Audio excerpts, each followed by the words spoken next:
Episode 51 Vihaan ప్రేమ కథ. ఆరాధ్యకు తన జ్ఞాపకాలు తిరిగి రావడంతో ఆర్యతో ప్రేమగా కలిసిపోయి విహాన్ సంతోషంగా ఉండాలని కోరుకుంది. మరోవైపు ఆరాధ్యను మర్చిపోలేక వేదనతో ఉన్న విహాన్ వర్షంలో ప్రమాదానికి గురికాపోయాడు. అయితే చైత్ర సమయానికి అతన్ని కాపాడి ఫామ్ హౌస్కు తీసుకువెళ్ళగా విహాన్ తన బాధను ఆమె ముందు వ్యక్తం చేశాడు. ఆ రాత్రి అలా గడిచిపోయింది. ఉదయాన్నే విహాన్ ఎంతసేపటికి గదిలోంచి బయటకు రాకపోవడంతో చైత్ర అతని ఫోన్ తీసుకుని స్నేహితులకు కాల్ చేసింది. ఫోన్ రింగ్ అవ్వగానే అటువైపు నుండి భరత్ ఫోన్ ఎత్తి, "రేయ్ విహాన్, ఏంట్రా ఇంకా ఆఫీస్కి రాలేదు?" అని అడిగాడు. "నేను విహాన్ కాదు, చైత్రని మాట్లాడుతున్నాను" అని అటువైపు నుండి ఓ అమ్మాయి గొంతు వినపడగానే భరత్ ఒక్కసారిగా షాక్ అయ్యాడు. "చైత్ర, విహాన్ ఫోన్ నీ దగ్గర ఎందుకుంది?" అని ఆశ్చర్యంతో నిలదీశాడు. "అవన్నీ ఇప్పుడు ఫోన్లో చెప్పలేను, మీరందరూ వెంటనే ఫామ్ హౌస్కు రండి" అని చెప్పి చైత్ర ఫోన్ పెట్టేసింది. విహాన్ ఫోన్లో ఒక అమ్మాయి మాట్లాడడం, అది కూడా చైత్ర అని చెప్పడంతో భరత్, అభయ్, చక్రి, దినేష్ అందరూ కంగారుతో ఫామ్ హౌస్కు చేరుకున్నారు. హాల్లోకి రాగానే ఎదురుగా నిలబడి ఉన్న చైత్రని చూసి వాళ్ళందరికీ మైండ్ బ్లాంక్ అయింది. "చైత్ర, నువ్వేంటిక్కడ? అసలు అమెరికా నుండి ఎప్పుడు ఊడిపడ్డావు?" అని దినేష్, చక్రి వెటకారంగా మాట్లాడారు. దానికి చైత్ర ఆవేదనగా, "ప్లీజ్, ఇప్పుడు నా గురించి కాదు, బావ గురించి మాట్లాడండి. అసలు తన పరిస్థితి ఎందుకు ఇలా అయింది? ఎప్పుడు ఎనర్జెటిక్గా ఉండే బావ ఇలా అవ్వడానికి కారణం ఎవరు?" అని అడిగింది. ఆ మాట వినగానే భరత్కు విపరీతమైన కోపం వచ్చింది. "కారణం నీలాంటి ఒక ఆడదే చైత్ర. వాడికిలా మోసపోవడం కొత్తేమీ కాదుగా. ఒకప్పుడు నువ్వు చేసింది కూడా ఇదే కదా. మళ్ళీ విహాన్ జీవితంలోకి ఏ ముఖం పెట్టుకొని వచ్చావు?" అన్నాడు భరత్. దినేష్ కూడా అందుకొని, "నీలాంటి వాళ్లకు మగవాళ్ళను నమ్మించి మోసం చేయడమే పనా?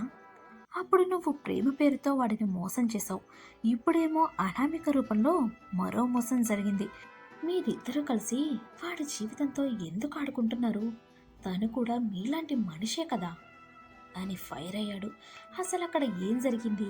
5 ఏళ్ల క్రితం అమెరికాలో విహాన్, చైత్రల మధ్య ఏం నడిచింది? చైత్ర విహాన్ను ఎలా మోసం చేసింది? ఆ విషయాలు తెలియాలంటే 5 ఏళ్ల క్రితం నాటి ఫ్లాష్ బ్యాక్లోకి వెళ్లాల్సిందే. ఇక గోపాల్ వర్మ సొంత చెల్లెలు శృతి, ఆమె భర్త సామ్రాట్, వాళ్ళ ఏకైక కూతురు చైత్ర. ఒకే ఒక్క బిడ్డ కావడంతో శృతి, సామ్రాట్లు ఆమెను అల్లారుముద్దుగా పెంచారు. ఆమె ఏది కోరుకున్నా కాదనకుండా చేసేవారు. అమెరికాలో స్థిరపడినప్పటికీ భారతీయ విలువలు, సాంప్రదాయాలు ఏమాత్రం మరవకుండా చైత్రకు పద్ధతులన్నీ నేర్పారు. చైత్ర ఇంజనీరింగ్ ఫైనల్ ఇయర్లో ఉండగా గోపాల్ వర్మ సాయంతో ఎంఎస్ చేయడానికి అమెరికా వెళ్ళాడు విహాన్. కొత్త దేశం, ఎవరికీ తెలియని ప్రదేశంలో విహాన్ ఒంటరిగా ఉండడం గోపాల్ వర్మకు ఇష్టం లేక తన చెల్లి శృతిని ఒప్పించి వాళ్ళ ఇంట్లోనే విహాన్కు ఆశ్రయం ఇప్పించాడు. గోపాల్ వర్మ మాట కాదనలేక విహాన్ను తమ ఇంట్లోనే ఉంచుకున్నారు ఆ దంపతులు. శృతి, సామ్రాట్ ఇద్దరు ఉద్యోగాల్లో బిజీగా ఉండేవారు. విహాన్, చైత్ర ఇద్దరు సాయంత్రం వేళల్లో త్వరగానే ఇంటికి వచ్చేసేవారు. అలా వారిద్దరి మధ్య మొదలైన పరిచయం స్నేహంగా మారగా అది క్రమంగా ప్రేమగా రూపుదిద్దుకుంది. విహాన్ ఎంఎస్ పూర్తి కావడానికి ఇంకో సంవత్సరం మాత్రమే ఉంది. ఒకరోజు అనుకోకుండా వారిద్దరూ సన్నిహితంగా ఉండడాన్ని శృతి చూసి కోపంతో రగిలిపోయింది. వెంటనే ఆ విషయాన్ని తన భర్త సామ్రాట్కు చెప్పింది. అయితే సామ్రాట్ ఆమెకు నచ్చచెబుతూ, "వాళ్ళిద్దరూ మేజర్స్. మనం ఇప్పుడు అడ్డుపడితే మన మాట వినకుండా వెళ్ళి పెళ్లి చేసుకున్నా ఆశ్చర్యపోనక్కర్లేదు. ప్రేమలో ఉన్న శక్తి అలాంటిది. కాబట్టి ఆలోచించి అడుగేయాలి" అని బుద్ధి చెప్పాడు. అలా రోజులు గడుస్తున్న కొద్దీ వాళ్ళ మధ్య ప్రేమ పెరిగిపోయింది. ఒకరిని విడిచి ఒకరు ఉండలేని పరిస్థితి. కాలేజీకి వెళ్ళేటప్పుడు చైత్రను విహాన్ డ్రాప్ చేసేవాడు. ఇక ఫైనల్ ఇయర్ పూర్తి కావడంతో చైత్ర ఇంట్లోనే ఉంటుంది. జీవితంలో మొట్టమొదటిసారిగా ప్రేమంటే ఏంటో రుచి చూసిన విహాన్కు చైత్ర ప్రేమ ఎంతో మధురంగా అనిపించి చదువు మీద కూడా సరిగ్గా కాన్సన్ట్రేట్ చేయలేకపోయేవాడు. ఇది గమనించిన శృతి, సామ్రాట్లు తమ హోదాకు తగ్గట్టుగా చైత్రకు మంచి సంబంధం చూసి పెళ్లి చేయాలని నిర్ణయించుకున్నారు. ఆ విషయం తెలియగానే చైత్ర ఒకరోజు ధైర్యం చేసి, అమ్మా, నేను మీతో ఎప్పటి నుండో ఓ విషయం చెప్పాలనుకుంటున్నాను. అది చెప్పే టైం వచ్చేసింది. నేను విహాన్ను ప్రేమిస్తున్నాను. పెళ్లి చేసుకుంటే తననే చేసుకోవాలనుకుంటున్నాను. దయచేసి ఈ సంబంధాలు అవి చూడడం మానేసి మా ఇద్దరికి పెళ్లి చేయండమ్మా. మేమిద్దరం ఎలానో చదువుకున్న వాళ్ళం కాబట్టి ఏదో ఒక జాబ్ చేసుకొని హ్యాపీగా బతుకుతాం. ఇక ఆస్తిపాస్తులు అంటావా, నేను నీకు ఒక్కదాన్నే కదా. మీరు సంపాదించింది బోల్డ్ అంతుంది. పైగా విహాన్ తెలివి తక్కువ వాడేమీ కాదు. ఎంఎస్ అయిపోగానే తనకి కూడా ఏదో ఒక మంచి జాబ్ వస్తుంది అని తల్లిదండ్రులను కన్విన్స్ చేయడానికి ట్రై చేసింది. ఆ మాటలకు శృతి, సామ్రాట్ ఒక పట్టాన సరే అనలేదు. అలా అని వద్దని కూడా తేల్చి చెప్పనూ లేదు. అలా కొన్ని రోజులు గడిచాక ఏం జరిగిందో తెలియదు కానీ తనతో ఎంతో ప్రేమగా ఉండే విహాన్ను ఒకరోజు లాగిపెట్టి కొట్టింది చైత్ర. అది చాలదన్నట్టు, నీ బ్రతుక్కి నేను కావాలా? మా మామయ్య చెప్పిన ఒక్క మాటను బట్టి నిన్ను ఇంట్లో పెట్టుకున్నాం. కానీ నీ బుద్ధేంటో, నువ్వెంత బరి తెగిస్తావో తెలుసుకోవాలనే ఇన్నాళ్ళు నీతో ప్రేమ అనే నాటకమాడాను. అంతే తప్ప నేను నిన్ను ఎప్పుడూ ప్రేమించలేదు. అసలు నీకు నన్ను ప్రేమించే అర్హతే లేదు. నా అందమేంటి, ఆస్తేంటి, నీకు నేను కావాల్సి వచ్చానా అంటూ విహాన్ మనసు ముక్కలయ్యేలా మాట్లాడింది. ఆ మాటలకు విహాన్ షాక్ అయ్యాడు. నిన్నటిదాకా తనపై అపరిమితమైన ప్రేమను కురిపించిన మనిషి ఉన్నట్టుండి ఎందుకు ఇలా ప్రవర్తిస్తుందో అతనికి అర్థం కాలేదు. ముందుగా తను ఆట పట్టిస్తుందేమో అనుకున్నాడు. కానీ రోజులు గడుస్తున్నా చైత్ర ప్రవర్తనలో ఎలాంటి మార్పు రాకపోగా తల్లిదండ్రులతో పాటు ఆమె కూడా విహాన్ను అసహించుకోవడం మొదలుపెట్టింది. వాళ్ళ చూపులను, మాటలను భరించలేక విహాన్ ఆ ఇంట్లోంచి బయటకు వచ్చేశాడు. తన స్నేహితులుంటున్న గదిలోనే ఉంటూ ఆ సంవత్సరం కోర్సు పూర్తి చేసి సొంతగా కంపెనీ పెట్టి వ్యాపారంలో ఉన్నత స్థాయికి ఎదిగాడు. అలా 5 ఏళ్ల పాటు అమెరికాలోనే ఉండిపోయాడు. విహాన్ ఏం చేస్తున్నాడు, ఎక్కడికి వెళ్తున్నాడు అనేది చైత్ర దూరంగానే ఉంటూ గమనిస్తూనే ఉండేది తప్ప అతని కంట పడడానికి కానీ దగ్గరికి వెళ్ళే సాహసం కానీ చేయలేదు. అసలు ఆనాడు చైత్ర అలా ఎందుకు ప్రవర్తించిందనేది ఇప్పటికీ ఒక మిస్టరీలానే మిగిలిపోయింది. ఆ తర్వాత 5 ఏళ్లకు విహాన్ ఇండియాకు తిరిగొచ్చాడు. ఇక ప్రస్తుతంలోకి వస్తే ఫామ్ హౌస్లో చైత్రను నిలదీస్తున్నారు విహాన్ స్నేహితులు.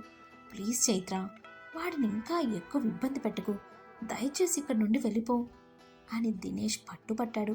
కానీ చైత్ర మాట వినకుండా, మీరు ఎన్ని చెప్పినా బావను వదిలిపెట్టి నేను వెళ్ళను. బావ పరిస్థితి ఇలా ఉందని గోపాల్ వర్మ మామయ్య చెప్తేనే నేను ఇక్కడికి వచ్చాను. నేను బావను నిజంగానే ప్రేమించాను. ఆ తర్వాత ఏం జరిగిందన్న సంగతి మామయ్యకు కూడా తెలుసు.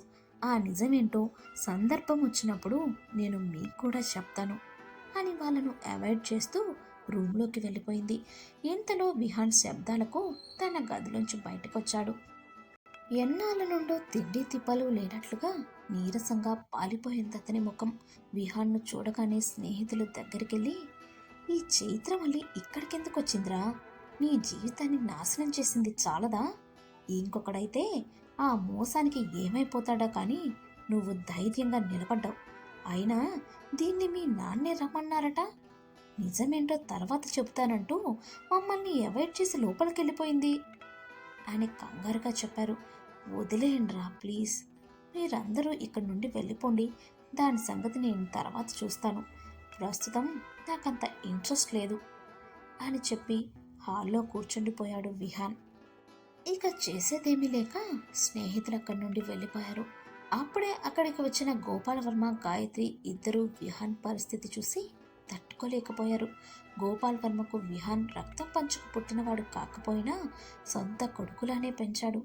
గాయత్రికి కడుపును పుట్టిన బిడ్డ కాబట్టి విహాన్ ఈ స్థితిలో ఉండడం చూసి ఆమె తట్టుకోలేకపోయింది. విహాన్ అని ఆవేదనగా దగ్గరికి వెళ్ళిన గాయత్రి, ఏమైందిరా నీకు? ప్రశాంతంగా అమెరికాలో నీ పనులేవో నువ్వు చేసుకుంటూ ఫ్రెండ్స్తో హ్యాపీగా ఉండేవాడివి. ఎప్పుడైతే ఇండియాకు వచ్చావో అప్పటి నుండే నీ జీవితం ఇలా అయిపోయింది. అసలు ఎవర్రా ఆ అమ్మాయి? దాన్ని నేను వదిలిపెట్టను. అదెవరో చెప్పు. దాన్ని 2 చెంపలు వాయిస్తే గాని నాకు తృప్తుండదు అంటూ అరిచింది. విహాన్ పెదవులపై ఒక చేదు నవ్వు మెరిసింది. వెళ్ళమ్మా, వెళ్ళు. అసలు ఆ అమ్మాయి ఎవరో, ఆమె తల్లిదండ్రులు ఎవరో తెలిస్తే నువ్వు వాళ్ళని వాయిస్తావో లేక వాళ్ళే నిన్ను వాయిస్తారో నీకు తెలుస్తుంది అన్నాడు. అదేంట్రా అలా మాట్లాడతావు? అసలు ఆ అమ్మాయి ఎవరు అని అయోమయంగా అడిగింది గాయత్రి. నీ సొంత అన్నయ్య నారాయణ కూతురమ్మ ఆరాధ్య అని బాంబు పిలిచాడు విహాన్. ఆ మాట వినగానే గోపాల్ వర్మ, గాయత్రి ఇద్దరూ షాక్కు గురయ్యారు. గాయత్రి కొద్దిసేపటికి తేరుకొని, మా అన్నయ్య కూతురా, మరి ఇన్ని రోజుల నుండి నాకు ఈ విషయం ఎందుకు చెప్పలేదు అని అడిగింది.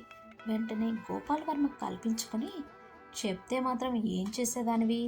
తన భర్తతో విడాకులు ఇప్పించేసి విహాన్కిచ్చి పెళ్లి చేసేదానివా అని వ్యంగ్యంగా మాట్లాడాడు. దాంతో విహాన్, అమ్మా, నీకు ప్రేమ బంధాల విలువంటే ఏంటో తెలుసా? అసలు నీకు డబ్బు తప్ప వేరే లోకమే లేదు. నువ్వు కరెక్ట్గా ఉండుంటే నాకు ఈరోజు ఇలాంటి గతి పట్టేది కాదు. అయినా సొంత కొడుకునే సరిగ్గా పట్టించుకొని నీకు అన్న మీద వాళ్ళ పిల్లల మీద ప్రేమ ఎలా ఉంటుందిలే అని విసుగ్గా మాట్లాడాడు. ఇక తర్వాత ఏం జరుగుతుందో తెలుసుకోవాలంటే నెక్స్ట్ ఎపిసోడ్ కోసం ఎదురు చూడండి. మా ఈ స్టోరీ కనుక మీకు నచ్చినట్టయితే వెంటనే లైక్ చేయండి. అలానే మరిన్ని ఇంట్రెస్టింగ్ ఎపిసోడ్స్ కోసం మా ఛానల్ని ఇప్పుడే సబ్స్క్రైబ్ చేసుకోండి. Thank you.